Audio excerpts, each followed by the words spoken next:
We've talked about the business of television. Now we're going to look at sort of ad innovation and where we're at with the market and how do the clients feel towards it and what they are doing. And also their roles and responsibility in delivering this consumer experience. We love to blame the networks and the CTV providers and the tech and everybody else other than the clients about the consumer experience. So let's start putting the clients under pressure about what their role and responsibility is in delivering that.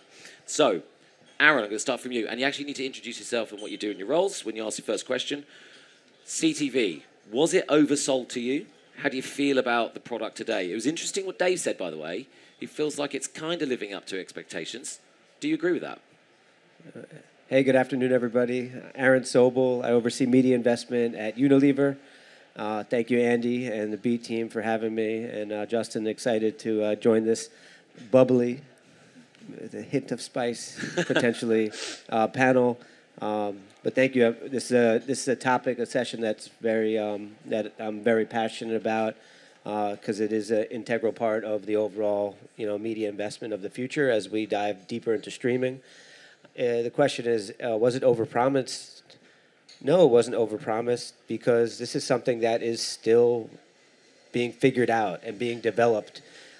It's new, right? So we think about these major platforms that have advertising opportunities. Most of them have, been created over the past 5 years or so. So we're far from expecting perfection, and I don't even know if that's ever a goal in this ever-changing environment of media and marketing. But there was a promise of, I think Dave said it before, a better experience, lower ad load, more digital capability, which I think it's safe to say we are seeing a lot of that come to life. If you experience the new fronts or even the upfronts, a lot of capability is growing, but there's still a lot that has to mature. So I would say that's ultimately where I believe we have to see more maturity, and we'd like to see it faster. Okay, what specifically what do you want to see in that maturity? Some capabilities that can be deployed across all partners versus 1 of 10. Okay, so simplicity for the scale. So if there's ad innovations that are being deployed, we have a lot to accomplish as a marketer. So if I want to create a format, I want to deploy it across all streaming partners if it's performing and it drives outcome. So at this point in time, there could be a format that is literally available on one provider, and I can't use it. So I can't scale. I may not learn. It might not be sufficient in terms of the impressions that I could do it against. So I want to be able to deploy more of these future opportunities that are available today, but not everywhere. Okay, so scale and efficiency. Kate, has the promise delivered expectations? Are you happy with the current state of CTV? I am. I would agree with Aaron. This is an emerging space that is still very much in development. I think there has been some lack of shared prioritization across the space, which has resulted in us being in a place where an ad innovation might exist with one partner and it can't be scaled across all. So I think that is where we come in, and I liked the way that you set this up in terms of there being some joint accountability here.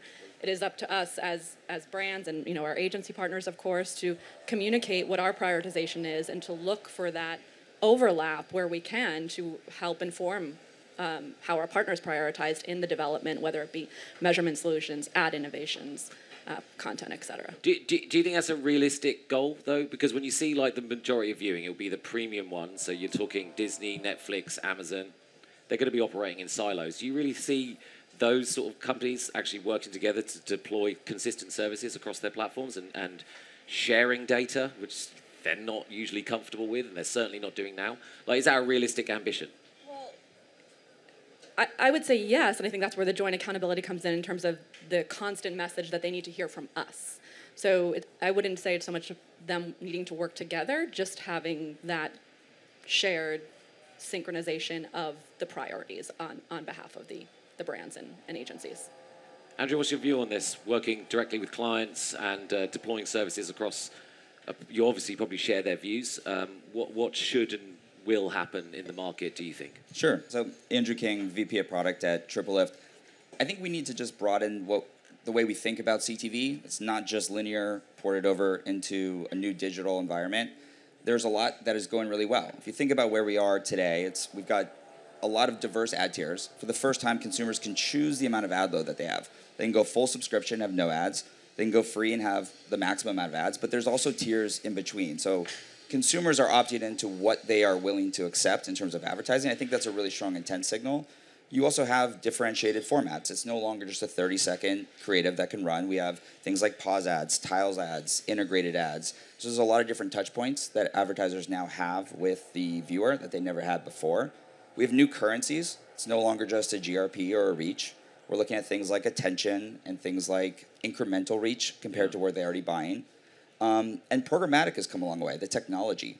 I would say programmatic technology was not built for television. There's been a lot of joint prioritization amongst the IAB and the tech lab to get programmatic technology to a place that it can start to run TV in an efficient way. This is how we think about ad podding, ad pod lengths, pod position, how we think about measurement with co-viewing. So there's a lot of advancements going on there. And then lastly, it's personalization. I think this is where we're probably in the very earliest stages, which is television is still very much like a brick and mortar store. There's limited amount of inventory. It's like shelf space. But it doesn't have to be. It can be virtual and endless. And I think when we all turn on our televisions, much like the YouTubes or the Netflix algorithms, we're going to start seeing more personalized streams, more personalized content recommendations. So I think it's tough because it's not an apples-to-apples comparison. And we're talking a lot these days about outcome-based buying. That's like kind of the drinking game of Cannes this week, which is like conversion-based media. But then we're talking a lot about like, well, how do you get max reach on premium inventory? Like those two things are not necessarily congruent. And if we look at CTV for what it can, the new capabilities, then I think it's not an apple-to-apples comparison about whether or not we're living up to the promise. And it's how do we take advantage of a new emerging channel to drive the actual business outcomes. Do you drink every time you hear the word outcome? Are my eyes red? Yeah, you must have a very good, very good liver. Yeah. Okay, so what's your role in this? Because I'm always so critical of the TV industry in the US because ultimately your traditional linear service is terrible, your ad experience is terrible, it's long, the ads are crap and boring, and it's true. Creativity is 50% of the effectiveness of your ads. And Geico, I don't even live in the US, but I know what you guys do. You carpet bomb the category and you have consistent creative, right? So what's your role in this? You heard about all the ad innovations. Consumers do have a lot of choices. Surely your role is to improve that with the creative that you guys supply. Which is great, by the way. Their creative is fantastic. Who's that? Unilever's? Yes. All of them? All of them. Oh, okay. So, do you focus on that, or am I talking nonsense? Justin, I just had the privilege of seeing our Chief Growth and Marketing Officer present at the main stage to celebrate winning Creative Marketer of the Year at Cannes. So a heck of an honor for Unilever. Our ambition is to be the greatest marketer in the world. Yeah. That's the drive that is pushed upon our marketing department across the world from our leadership. So it gives us an opportunity to be competitive with ourselves, to be better and improve. But we can't improve in isolation. The job that we celebrated on the stage is the job of so many partners, our agencies, our media partners. So to answer your question, what is our role? Our role is to be a great partner. And that's like a personal KPI for myself, and we could have somebody like Jake, who's sitting in the front stage, to say at the end of the year, you delivered on that KPI by being with us throughout the year and talking and pushing us to offer more capabilities that might improve the industry, but certainly improve our needs. We have, we are pushy in a good way, right? We don't want to sit still. I'm not satisfied where everything's at today. I want to be better tomorrow, right? And those are things that, through partnership conversations, we can accelerate things to be built, move the timeline up in a roadmap. So that's just one key area. I think it is a responsibility of a client to be a great partner to everybody who they are integrated with in the system, in the advertising ecosystem, to make sure that we continue to improve. And just another thing, Unilever is so dedicated to improving the industry with brand safety and suitability. It's not just for Unilever, it's for everybody, it's for the consumer. So it's a job to make the industry better and challenge ourselves and our partners. To be fair, the award comment at the start was a good comeback. And I've got no response to it. Kate, did you win any awards? Can you beat that? See, I'm What bubbly. do you mean that's not fair? That's perfectly fair. Do you understand your role, though, response? Do you feel the same way with all these ad innovations, stuff like that? And I know that you've got consistent inventory. Like, do you feel the same way, like from a creative perspective too, with all these products coming out? I do. I think, our role is to be a collaborator in building the solution, not wait to be the recipient of it. And I know live sports came up on in the previous discussion, and the growth of live sports within connected TV. That's an area that we have really leaned into in full. And I can honestly say that every partner that we've worked with in that space, when we've opened up the conversation of we've been working with this league for quite some time. We've been working within this sports territory for quite some time.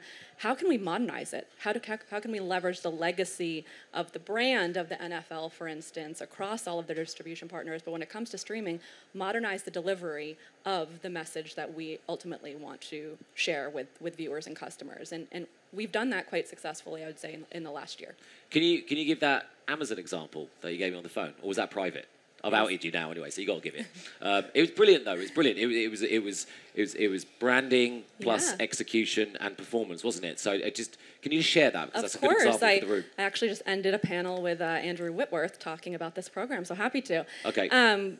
We are a partner of Amazon's Thursday Night Football. Amazon is a great partner to us. We dipped our toes in the water when they had their first season of being a distribution partner for the NFL. When the second season came around, we wanted to do something different. We wanted to do something modern, and we essentially built a native quoting platform within the Amazon marketplace where from a live Thursday Night Football ad exposure from Geico featuring Andrew Whitworth to actually binding an auto insurance policy, we got that down to 3 minutes. So we could actually serve the ad, complete a quote, through this native experience, and ultimately close out the binding of a policy in under 3 minutes, which was an industry first, something that we were really proud of, and very much is representative of our push of modernization within legacy brands like NFL live games to really measure business outcomes. And we had the full ability to do that. We were so pleased that we were able to spark a customer action that did not require the viewer to leave the content that they are very passionate about and engaged in, and still provide them with utility and ultimately a solution that would benefit them. So I just want to add, that's super exciting and, just relatable because one of the key objectives as we advance here is to be able to build brands and drive frictionless commerce. And in CTV, that is a reality that it can do it. So Kate's example is something that literally within 3 minutes, that's amazing. The speed, the information that you could learn, and then the relationship that you could have with those consumers who were exposed and, really connect with them and deliver a better experience for them as you hit them with the second ad, the third ad, to be more personalized. So that's really that is a future state that's being activated now. Yeah. So I think that's an exciting thing that as an industry, we would love to see more of that. But it takes a lot of work, a lot of partnership to do that. But that is really an amazing, so I'm glad you pushed for her to bring that to life in front of the audience today because that is building brands and driving frictionless commerce. Pushy is where I show my skills, but that is all I've got. Andrew, you have more skills. Show us. Well, I haven't won any awards, so... Yeah. But I actually have a question here, because I think we're seeing a lot of this test and learn budgets in CTV with these different activations, see a lot of different formats. I guess the question to the advertisers here is, how do we get from the test budgets into a standard media practice budget? I think, to your point, it's, you want it to be more ubiquitous, but is it really truly just scale, or is it other things that you're looking at before you move it from an experimental budget into something more standard? I consider our entire budget to be test and learn. There's not a single dollar that goes in a market that we're not holding accountable to a very clear set of standards when it comes to performance. So for us, I don't think there is a shift. I think CTV, streaming TV, that is very much part of the fabric of our go-to-market strategy, and we hold it accountable to delivering results the same way we would for any other piece in that fabric. Looks like he's doing the moderator now. You're being double teamed. Yeah. Sorry, officially. So I was curious. It's a Kate and Aaron sandwich right now. We just need some mayo. Where's Hellman's at? Yeah. Nice plug. So, I love your response, and I would just say, like, this goes back to, like, the first question about why are we talking about it as, like, experimental? There are formats that you announced before that were launched 4 or 5 years ago, such as Own the Pause, that, Coke and Charmin launched with Hulu. They're still not available, with every partner yet, more and more, but it's presented as a novelty. So is that the advertiser's issue or the ones that are selling it to treat it like a novelty when that's been there? So it's a competitive space right now. Streaming partners are just not competing against streaming partners. They're competing where $1 goes, $2 goes, $3 goes, and brands are going to shift to where they're seeing performance and those outcomes, right? So, so that's why I think it's a responsibility for our agency partners, us to push to say, well, do we know if we dialed up that type of format enough? Do you have the supply that could meet the demand of that format? Those are questions we should be asking ourselves so that it's not just like, oh, 1% of my plan is this, right? Maybe it's a different percentage, and to every brand, every account, it could be different. But, I think this experimentation, I think we have to be real honest with ourselves. What is really experimental at this point? Because there is net new stuff that will get rolled out, always. But there's a lot of stuff that's been in market for years that maybe should be more ubiquitous at this moment. Can I ask you like a theory question? This is one Sure. of my boring questions. So like FMCG, your brands, you're in like something ridiculous, like 80% of homes, right? So omnipresence, mental availability is critical to your success. Am I right in saying you're moving more money to conversion-based media? Would you say that's fair? Yes or no? I would say there's a heightened focus on being more full funnel. Yeah. Oh, okay. What does that mean? Heightened focus. Are you dancing around the question? I'm not dancing. Okay. But I didn't say the answer was more conversion. Okay. But if you move that way, are you concerned about like measuring the short-term effects and relying on those metrics that can be misleading and then not ruining, but at the expense of your sort of mass market adoption? No, I'm not stressing about that at all because we're in this room talking about the future of CTV and that you can build a brand and drive frictionless commerce all at once. Yeah. You could give that, on a 50, 60-inch screen, you could do a lot with that. There's a new canvas to play with. So you're not forcing conversion on anybody. You're giving the option. It's a yes-and opportunity. It's different than other formats that might exist, but I like the yes-and play. The yes-and play? Kate, what do you think? I would pivot the question to, are we increasing the opportunity to convert? And the answer is yes. And I think the example I just gave with Thursday Night Football in terms of in a live NFL game offering a viewer an opportunity to complete an auto insurance quote before the next play, that is increasing the opportunity to convert in a mass media, by your terms, opportunity. Are your doors always open then for these new innovations, for people to come in and show you like new ways of doing things, new ways to connect with consumers, a new way to convert? 100%. Okay. Can I ask also a question on budgets? Might not want to answer this one. Do you consider YouTube as part of your CTV buy? If it's on the screen, big screen, is that part of your CTV buy? If we take a video neutral approach, 50 to 60% of YouTube viewership is in the living room. So who told you that? Think about that. Who told you that? Is that a Google stat? I'm not saying it's not true. Might not be. If you've scrolled through LinkedIn in the past week, I think you've seen all the stats from other players in the CTV that are trying to get some attention, and YouTube's always there. So it's not just coming from It's a YouTube. huge growing. It is like, number one or number two in a lot of markets. For I mean, we're thinking about we are doing things to be in service to the consumer, and if that's where hours and hours of time are being spent, that's the living room, that's TV. And if you view that, if you're actually curious, which I think is a critical trait to be in this industry, you will see a lot that maybe can be deployed in other places that are happening with YouTube in that environment. So there's a lot to learn from that 50 to 60% of the impressions. Okay. Kate, you agree? Final Agree, point? fully. Agree on that? Andrew, do you want to wrap this up since we're co-moderating it? Sure. I think it was a very thoughtful discussion. I learned a lot, and I think on the conversion point, what's measured is managed. That's why you see the insane amount of spend on social platforms. And I think now that we're getting much more granular in how we measure conversions from a television exposure, it's natural that it's going to be a bigger part of the conversation. Okay. Ladies and gentlemen, can you join me in thanking my guests? I think they've been wonderful answering my questions. Thank you.